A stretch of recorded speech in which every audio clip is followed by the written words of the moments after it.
Sudan Sudan Sudan Sudan ایک ایسا مسلمان ملک ہے جہاں پہ پچھلے 1 سال کے اندر تقریباً 1 لاکھ مسلمانوں کو قتل کیا گیا۔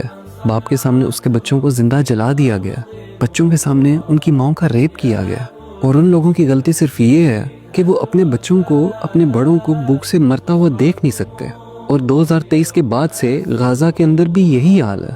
مسلمان عورتوں کا ریپ کیا جاتا ہے، بچوں کو زندہ زمین میں دفن کر دیا جاتا ہے، صرف کس وجہ سے کہ وہ اپنی زمین چھوڑ کے نہیں جانا چاہتے۔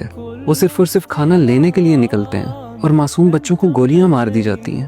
اور ہم مسلمان یہ کہتے ہیں کہ اس جنگ سے ہمارا کوئی تعلق نہیں ہے، یہ جنگ ہماری جنگ نہیں ہے۔ ہم جیسے لوگوں کے لیے آپ صلی اللہ علیہ وسلم نے کہا تھا کہ میری قوم پر، مسلمانوں پر ایک وقت ایسا بھی آئے گا کہ تمام قومیں مل کر ان پر ایسے حملہ کریں گی جیسے بھوکے لوگ کھانے پر حملہ کرتے ہیں۔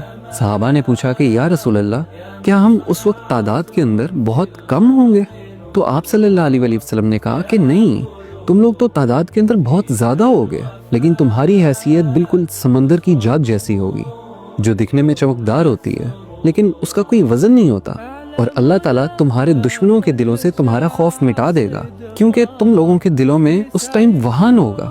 صحابہ نے پوچھا کہ یا رسول اللہ، یہ وہن کیا ہے؟ تو آپ صلی اللہ علیہ وسلم نے کہا کہ وہن کا مطلب ہے اس دنیا کی محبت اور موت کا ڈر، یعنی کہ اس وقت تمہارے دلوں کے اندر اس دنیا کی محبت ڈل جائے گی، موت کا خوف ڈل جائے گا۔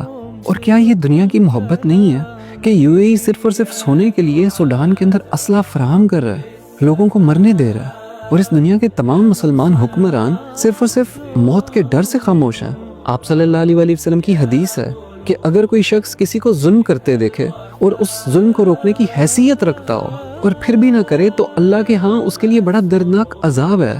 تو ہم اپنی آواز کو بلند کرتے رہیں گے، ظالم کے خلاف بولتے رہیں گے، ورنہ ہمارے لیے بھی اللہ کے ہاں ایک دردناک عذاب ہے۔